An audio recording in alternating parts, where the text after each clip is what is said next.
Today, I'm going to show you guys one of the best budget mods for your E46 off of Amazon. So this mod's definitely going to be a good way to add some flair to your car's front end. And in my opinion, it's well worth the price. If your guys' E46 is equipped with the M3 front bumper or the M-Tech 2 front bumper, I got something for you. So if you guys don't already know what I'm talking about carbon fiber fog light covers.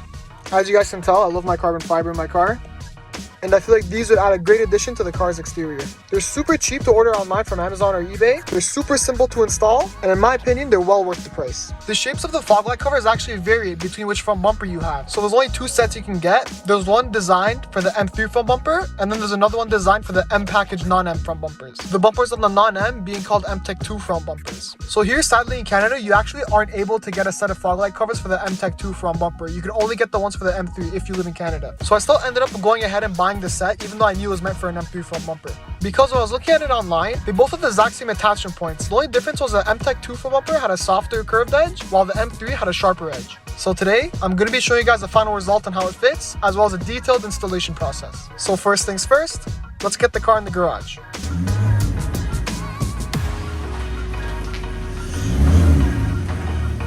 So for this install, you want to jack the car up, both front wheels in the air, take the front wheels off, and remove both sides of the inner wheel wells.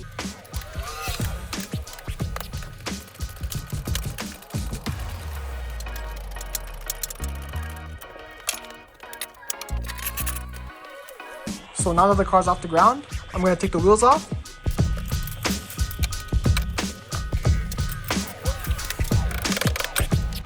So now that you have the wheel off, you want to get your 8mm socket and take off this lower portion of the shield covers. So there's basically just 3 bolts at the top over here. That if you go under it, there's one bolt right here, and then there's another bolt supposed to be there, but then mine kind of just broke off, and then this plastic piece came off with it. Right here. Not really too sure what this is, but it came off, so now you want to go to the front of the car, just pull this tab out, and then this comes off. And that's the OEM fog light cover. Now you want to grab your 10mm and undo that bolt. So now you want to pull out your fog light assembly. So it's the whole thing. There's one plug at the back. It connects like this. You just unplug it, pull the whole thing out. Now you want to take out the air duct for the brake. So it's really easy. There's just 2 tabs, one at the back and one more towards the front. They're just Phillips plastic tabs. You want to be very careful because they're quite sensitive, but you just want to unscrew them and this whole thing just pops out like that. So now you have complete access to the fog light, front and back. So now you're going to start test fitting that. So if you guys see this piece over here, how it screws off, this plastic piece comes off, and basically what you want to do, you want to hook it to the back of this piece of the bumper right here. So basically when you're fitting it on, you want to take this off first. So I'm trying my best to get a good shot for you guys, but basically all I'm trying to do is get this fog light to fit well with this, and at the same time match all the holes that are in the front bumper to make it fit perfectly.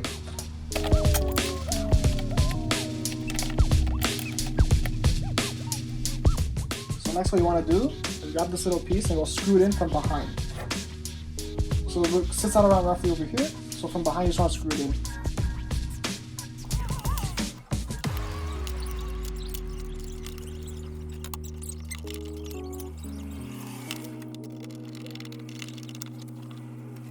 So now that it's fitted, for all my guys with the non-M cars, with the M-Tech 2 front bumper, this is where your issue is going to be. For the M cars, the bumper has a sharp edge over here like this. But for the M-Techs, it's more of a graved curve like this. So it's up to you whether you want to leave it like this, because it's all pretty nice, it's stiff, it's not going to move. Or if you want, you can just cut it out like this, make a nice line, cut it nice and good. So it just like fits nice and flush. But it's up to you guys. What do you guys think? Do you think it's better like this?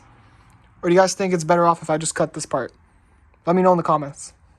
Me personally, I actually do prefer how this looks, as it's just closer to an M car. And honestly, I feel like if I ended up cutting this, it might just look a bit janky and not look as good as it does right now. So I'm just going to leave it, as I do just prefer it that way. But I also might end up changing my mind later down the line, so who knows. So initially when I tightened it, it looked pretty crooked, so I just went behind it, adjusted it a little bit, and now it looks nice and straight. It's nice and tight as well, and the gaps are equal. So now you want to put back that 10mm bolt right there for your fog light to make sure it's nice and secure. Okay, so now the fog light's connected, everything's hooked up. You want to go back and reconnect that air duct. Okay, so everything's tied up back here. Now I'm going to go ahead and start with the other side. So the exact same thing applies to this side when it comes to the installation. We're going to remove this, remove that air duct, and then remove that cover for the fog light. So when you're pulling the shield up for the other side, you just want to make sure that you watch out for that temperature sensor right there. So I have everything out for this side now. Exact same process. I'm just gonna play around with it until it fits perfectly.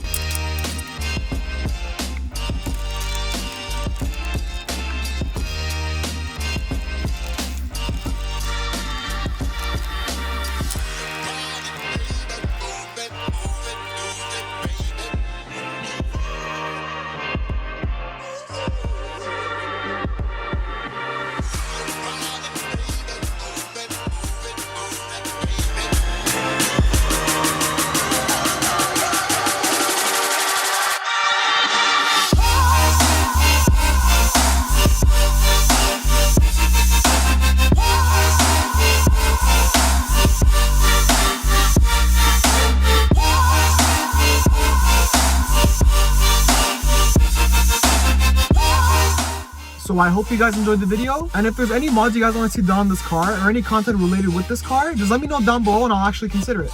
But other than that, I hope you guys found the video helpful, and I'll see you in the next one. Peace.